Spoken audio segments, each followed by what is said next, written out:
Teatro Bela Vista apareceu por acaso. Nós tínhamos acabado, saímos do TBC, fomos para o Rio de Janeiro, Companhia Dramática Nacional, encabeçar um elenco, onde fizemos só espetáculos nacionais, de autores nacionais, que era um grande sonho do Sérgio. Foi um dos motivos pelos quais nós saímos do TBC. Ele queria levar só autores nacionais e queria dirigir uma peça. No TBC, com os diretores que havia lá, não haveria chance para ele dirigir. Então nós fomos para o Rio, fizemos a primeira temporada da Companhia Dramática Nacional com A Raposa e as Uvas, de Guilherme Figueiredo, uma peça de sucesso no mundo todo, dirigida por Bibi Ferreira, e Canção Dentro do Pão, de Magalhães Júnior, dirigida por Sérgio, e A Falecida, de Nelson Rodrigues, dirigida por Monteiro. Enfim, só diretores brasileiros, só autores brasileiros. E nós fizemos uma temporada grande, primeiro no Rio, viajamos depois um pouco pelo Brasil, depois voltamos para São Paulo. E aí nós estávamos filmando na Rua Fortaleza, na Lins Filme, um filme que morreu. Nasceu, foi meio abortado, porque nós fizemos alguns meses, depois o filme não terminou, não havia mais dinheiro, enfim, coisas que acontecem com o cinema. Mas à noite nós estávamos voltando para casa a pé da Rua Fortaleza, nós morávamos na Major Diogo, em frente ao TBC, e de repente na Rua Conselheiro Ramalho nós vimos um tapume alto e uma construção grande atrás. O Sérgio olhou e disse, mas parece um teatro. No dia seguinte fomos correndo para a prefeitura para saber o que era, e de fato era um antigo cine-teatro Espéria, que estava abandonado, e nós procuramos saber de quem era, fomos aos proprietários e num momento de total loucura alugamos o teatro por 15 anos, 10 anos com possibilidade de renovação para 5. E aí começou a grande luta, porque nós não tínhamos dinheiro para a reforma. Então lutamos para construir uma sociedade que se chamou Empresa Bela Vista. E foram 2 anos em que eu fazia televisão feito uma louca para ganhar dinheiro, e o Sérgio saía de pasta embaixo do braço procurar sócios, para procurar pessoas que quisessem colaborar com essa reforma desse teatro. E felizmente 2 anos depois inaugurou o Teatro Bela Vista, dirigindo o grande sonho dele, que era fazer o Hamlet, dirigido por ele. O Hamlet foi o grande sucesso de estreia do Sérgio no Rio de Janeiro. Então nós fizemos o Hamlet, inauguramos um teatro, uma companhia e uma peça incrivelmente difícil, como foi o Hamlet de Shakespeare. Assim, começou assim o Teatro Bela Vista. Companhia Nídia Alicia Sérgio Cardoso. Isso. A Companhia Nídia Alicia começou justamente com o Hamlet. Logo depois veio uma comédia leve, que foi Quando as Paredes Falam. Uma comédia engraçada, de costumes. Em seguida, uma reprise da Raposa e as Uvas, dirigida por Sérgio, e O Comício, de Abílio Pereira de Almeida, com Jaime Costa. E eu acho que foi a primeira vez que um velho ator de chanchada, digamos assim, participava de um espetáculo de um jovem diretor moderno, com atores modernos recém-saídos da Escola de Arte Dramática. E todo mundo ficou com receio que houvesse algum choque de gerações. Ao contrário, foi uma amizade fantástica, se deram maravilhosamente bem. Terminado o Comício, que foi um sucesso bastante grande, entrou Chá e Simpatia. Chá e Simpatia foi o maior sucesso da companhia. Foi a peça certa no momento certo. Não é uma obra-prima da literatura mundial, mas é uma peça muito bem escrita. E no mundo inteiro foi levada sempre por atrizes importantes. Ingrid Bergman fez, Deborah Kerr fez, e na televisão você fez. Eu me lembro muito bem da sua interpretação, que foi muito bonita, muito bonita. E depois veio Henrique IV de Pirandello, uma peça muito séria, muito importante. 3 Anjos Sem Asa.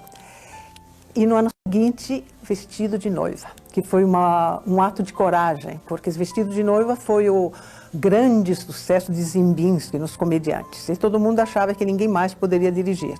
E realmente a direção de Sérgio foi muito bonita, com um cenário que ele mesmo fez, desenhou, muito interessante, e foi um sucesso muito grande.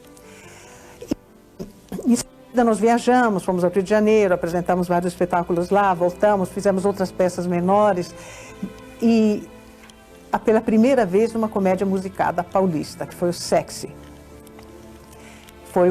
Também foi um grande sucesso. Em seguida, o Sérgio quis montar o Soldado Tanaka. Soldado Tanaka de Kaiser, uma peça alemã, chatérrima, que foi um desastre total. Aí foi um desastre total. Que Três Anjos Sem Asa também não foi bem, mas essa foi terrível.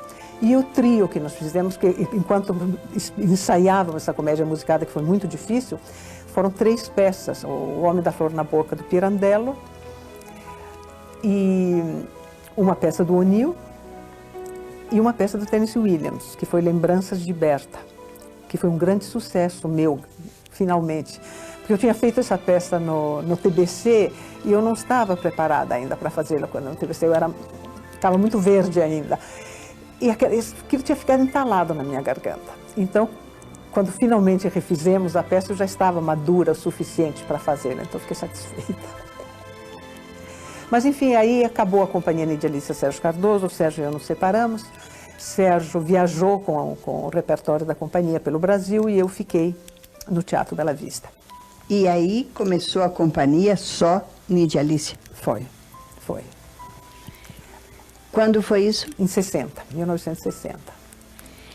E houve também um caso judicial entre vocês e outras pessoas do Teatro Bela Vista? Explique sobre isso. O que aconteceu foi o seguinte, como eu disse antes, nós foi preciso fundar uma sociedade, a empresa Bela Vista, para fazer a reforma do teatro. Mas o aluguel, o contrato de aluguel do prédio era nosso, o Sérgio e meu.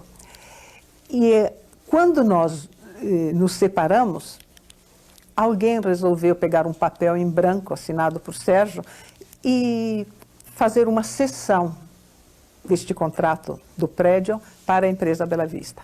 Automaticamente, com isso, a empresa Bela Vista achou que não precisava mais de mim e que eu estava fora, que não interessava mais, que eu era apenas uma pessoa que poderia usar ou não ocupar o teatro, mas que eu não era mais a dona do espaço. Aí começou a briga judicial. Eu ganhei em primeira instância, fui ganhando tanto que não conseguiram me tirar de lá de jeito nenhum. Mas foram 10 anos infernais. Primeiro por um desgaste intelectual, físico, nervoso, e depois financeiro, porque era uma briga atrás da outra. E cada vez entravam com uma outra acusação, eu tinha que me defender. E no fim eu entrei com uma ação criminal, para mostrar que aquilo tudo era uma falsificação, porque não havia mais jeito de levar a coisa de outra maneira. Nessa época, ainda que tendo que controlar-se muito, você se dedicou ao teatro infantil. Também no meio do teatro, porque aí começou o teatro adulto, que era permanente lá, que nós fizemos várias peças, inclusive entre 20 e tantas peças que eu fiz nos anos que eu fiquei lá, foram mais de 16 peças nacionais, de autores novos, autores jovens, diretores jovens. Eu peguei diretores recém-saídos da escola, dei oportunidade a atores, a atrizes. Eu não era a atriz importante que fizesse todos os primeiros papéis, de jeito nenhum. Eu fazia um ou outro primeiro papel, os outros eu passava. Teve Célia Biar, Miriam Meller, Berta Zemel, uma porção de outras atrizes fazendo os papéis principais. E os atores que começaram lá foi Tarcísio Meira, foi um deles, a Volneide Assis, que tinha vindo do Sul, e Sebastião Campos já tinha trabalhado com outros, mas enfim, uma infinidade de outros atores. E entre os grandes espetáculos que a gente fez lá, teve um Pirandello, também esta noite improvisamos, e aí eu comecei a fazer coproduções, porque realmente a minha situação financeira era muito difícil, e as coproduções deram muito certo.